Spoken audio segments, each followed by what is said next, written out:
Bonjour, je m'appelle Jérôme Ravenet et je vous partage sur ce fil de podcast la synthèse de cours donnés dans différents instituts depuis 2004 autour des théories et des pratiques médicales issues des traditions anciennes d'Orient et d'Occident. Bienvenue sur Énergie Tradition Santé à tous ceux qui nous écoutent avec discernement.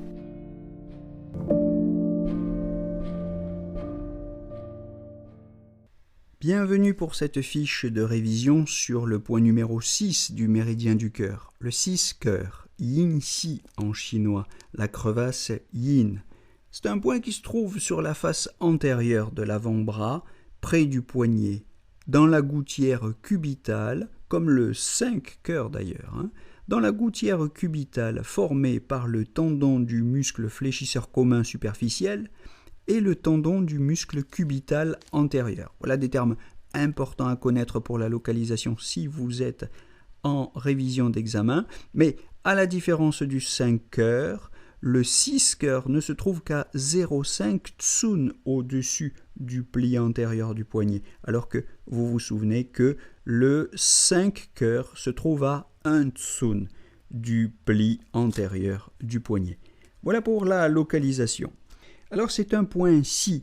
Yin-si est évidemment un point si crevasse, et ces points si crevasses sont réputés pour traiter les maladies aiguës, premièrement, deuxièmement pour traiter les saignements et pour traiter les douleurs. Alors, plutôt pour traiter les saignements concernant les points si des méridiens yin, et plutôt pour traiter les douleurs, vous le savez, pour les points si des méridiens yang. Alors évidemment, yin-si, le 6 cœur, est un point si d'un méridien yin.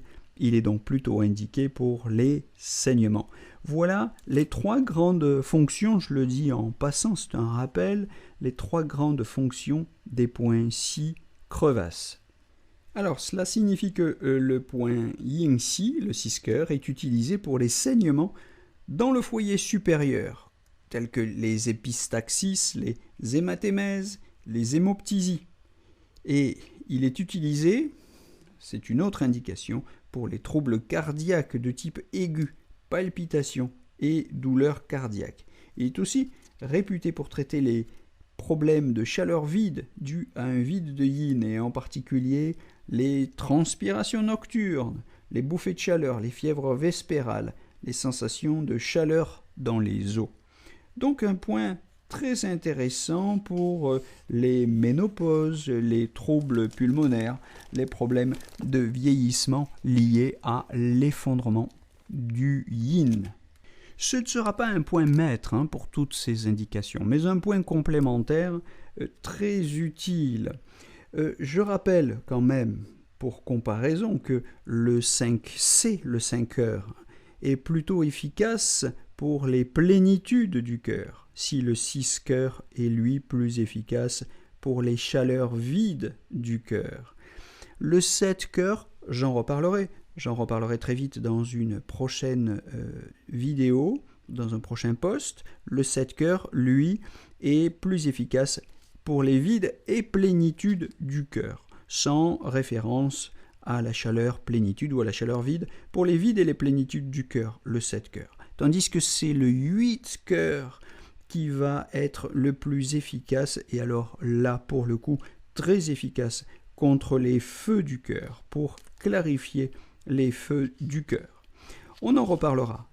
Terminons peut-être sur 3 ou 4 associations classiques pour les épistaxis, les saignements de nez. Évidemment, on le complète avec un 20 GI. Pour les transpirations nocturnes, on doit absolument penser aux 6 reins et aux 7 reins. Et pour les pathologies cardiaques tout de même, n'oublions pas de le combiner avec le 6 mètre cœur et le 15 vessie, le point chou du cœur, le point chou dorsal du cœur, d'Arin. Voilà, c'est une combinaison très importante, vous le savez, en ces temps d'épidémie, de péricardite, de myocardite. Pensez à cette combinaison 6 cœurs, 6 mètre cœur, 15 vessie. Pensez dans ces pathologies qui sont donc fréquentes depuis 3 ou 4 ans, pensez à regarder la langue et à vérifier l'état du sang, les problèmes de stagnation du sang. Pensez éventuellement à aller regarder du côté d'ammonium carbonicum en homéopathie, 9CH. Ça ne mange jamais de pain et ça peut faire beaucoup de bien. Pensez à aller voir du côté des produits naturels, la nattokinase.